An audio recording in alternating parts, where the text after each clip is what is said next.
France Inter. Je vous donne la parole maintenant, Gallagher Fenwick, dans votre histoire du monde.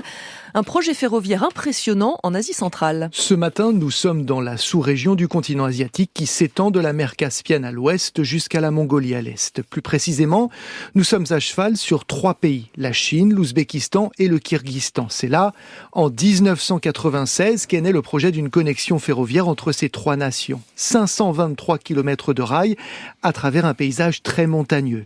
L'ouvrage nécessitera de creuser des dizaines de tunnels, 90 au total. Après des années ponctuées par des hésitations et des mises à l'arrêt, le projet vient de renaître. Un nouveau départ rendu possible par un balai diplomatique entre Pékin, Tachkent et Bichkek.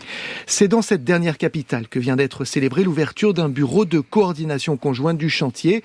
L'autre facteur qui donne un coup d'accélérateur au programme, c'est la guerre en Ukraine. Le conflit a grandement fragilisé les chaînes classiques d'approvisionnement commercial qui passaient par le nord, par la Russie. L'Ouzbékistan, le Kirghizistan et la Chine semblent donc bien décidés à se lancer dans cette aventure pharaonique. Et l'enjeu poursuivi est double, il est économique et politique. Oui, les débouchés économiques sont potentiellement alléchants pour l'Ouzbékistan et le Kirghizistan d'abord. Le projet désenclaverait ces 2 nations en faisant d'elles des plaques tournantes du commerce régional en Asie centrale. Cela leur permettrait d'exporter plus facilement leurs propres biens vers de nouveaux marchés et créerait des emplois. Pour le président chinois Xi Jinping, c'est surtout l'occasion d'ajouter un tracé supplémentaire dans son œuvre phare, les nouvelles routes de la soie. Un objectif titanesque de construction d'infrastructures qui vise à redessiner la carte de l'économie mondiale. Pour Pékin, la liaison qui passe par Bichkek et Tachkent offre une voie de plus en direction du Moyen-Orient et de l'Europe, une voie supplémentaire,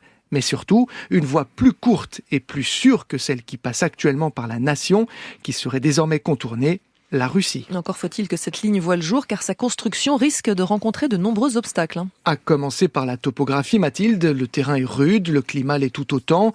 Il va donc falloir des prouesses d'ingénierie et une volonté de faire pour créer ce nouveau chemin.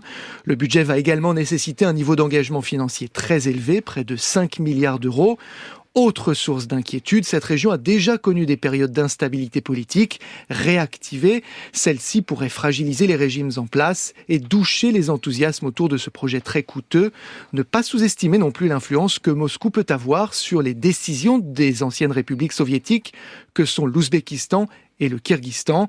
Elle reste très partagée entre désir d'émancipation à l'égard de la Russie et frilosité à l'idée de développer de nouvelles dépendances avec d'autres puissances. Gallagher Fenwick pour les histoires du monde.